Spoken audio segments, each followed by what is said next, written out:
wishing tunnel.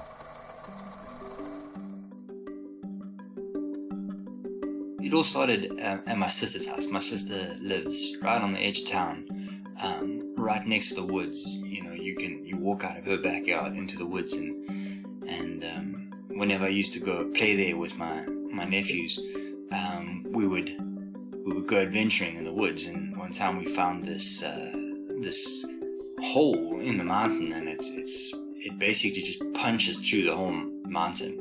And I don't know if it was a mining shaft or they're going to build a tunnel there, but we made this tradition that on their 6th birthdays we would go out to this tunnel and we would make a wish. And so now it's my youngest nephew's 6th birthday, and we're at the party and everyone's having a good time, and so we say, now it's time, and my older nephew, he's not so interested, so it's just me and my younger nephew, and we go walking through the woods and, you know, throwing pine cones and get all the way to we call it the wishing tunnel, this hole in the mountain, and we go inside this hole and we get halfway through, and you got to take flashlights because you know, about halfway through it just gets really, really dark, and you know, this is when you make the wish though. So I tell him, okay, now's the time, turn off your lights. So we turn off our lights, and it's dark, man. It's so dark you can't see your hand in front of your face. I mean, I think he's there, I hope he's there, but I can't see anything, right? Because it's so dark. So I say to him, okay,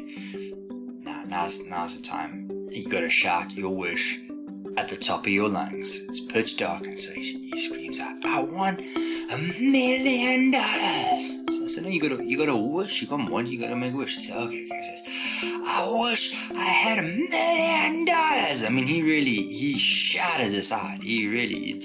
There was a lot of enthusiasm in that wish, and we turn our lights back on. I said, okay, well now we got to go through the other side, and your wish should be there. Now I know it's not true because we've done this a few times, and there's nothing on the other side. But still, it's a family tradition. It's what we do, and he seems to be enjoying it. He's got a big old smile on his face. So we turn our lights back on, and we make it through the other side. And of course, nothing's there, and he's still having a good time. So we turn around and I say, sorry man, maybe next time. And then we get about halfway through, and he pulls on my hand. He says, now it's your turn. I said, I've already done this. And he says, no, come on, I did it, you did it, it's your turn. And so I thought, well, okay, he was awesome earlier. He's been a great sport. He's not disappointed about his $1 million. So I go and say, okay, turn off your lights. So we turn off the lights, and it's dark again.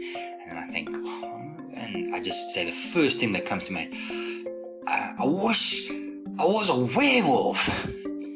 And then I turn the lights back on, and he's just got the biggest smile on his face. He really liked that way. He just loves that scary stuff. And now he's just super excited. So he kind of takes off, and I just kind of, slowly make my way back to the edge of the tunnel. And he's ahead of me, and he's quite a bit ahead of me, but he's stopped, and he's in the middle of the path, and he's kneeling down, and he's crouched down, and he's looking at something. I don't know what it was. It's weird. And so the closer I get, I see it's a bag. And then my mind's like, whoa, that's weird. That wasn't there when we went in. And I get closer and closer, and then I see it's a bag full of money. Lots and lots of money.